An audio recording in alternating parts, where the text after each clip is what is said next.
லால்குடி தொகுதி அதிமுக வேட்பாளர் Lima rose Martin தீவிர பிரச்சாரத்தில் ஈடுபட்டார்.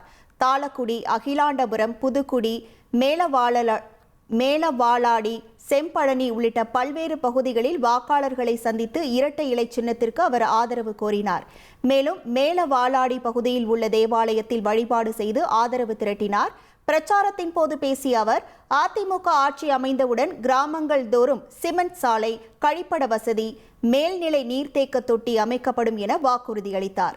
அதோடு பெண்களின் வாழ்வாதாரத்தை மேம்படுத்த தனது சொந்த செலவில் தையல் இயந்திரங்கள் வழங்கி இலவச பயிற்சி அளிக்கப்படும் என்றும் உறுதியளித்தார்.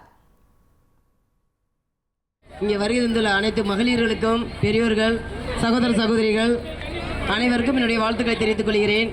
மகளிர்களை நீங்கள் கழிப்படம் வசதி கேட்டிருக்கிறீங்க, சிமெண்ட் சாலை வேணும்னு கேட்டிருக்கிறீங்க, காவேரி குடிநீர் கேட்டிருக்கிறீங்க. அனைத்தும் செய்து தரப்படும். அண்ணன் எடப்பாடி அவர்கள் முதலமைச்சர் வந்ததுக்கப்புறம் அரசிடம் சொல்லி கண்டிப்பாக நாங்கள் செய்து கொடுக்கிறோம். அவர் வாக்குறுதி நிறைய கொடுத்துருக்காங்க, அதுவும் செய்வார்கள், நானும் செய்து கொடுக்கிறேன். 1,27,00,000 மனங்களை வென்ற தந்தி டிவி யூடியூப் சேனல். தவிர்க்க முடியாத தம்ப்நெயில்ஸ், கலக்கலான கான்டென்ட்ஸ். நீங்களும் இந்த குடும்பத்தில் இணைய இப்பவே சப்ஸ்கிரைப் பண்ணுங்க. அசுரபலம் கொண்ட எங்கள் டிஜிட்டல் கரங்களில் உங்கள் விளம்பரங்களை சேர்க்க வாட்ஸ்அப் பண்ணுங்க. 893988883778. Email advtthanditv@dttv.in.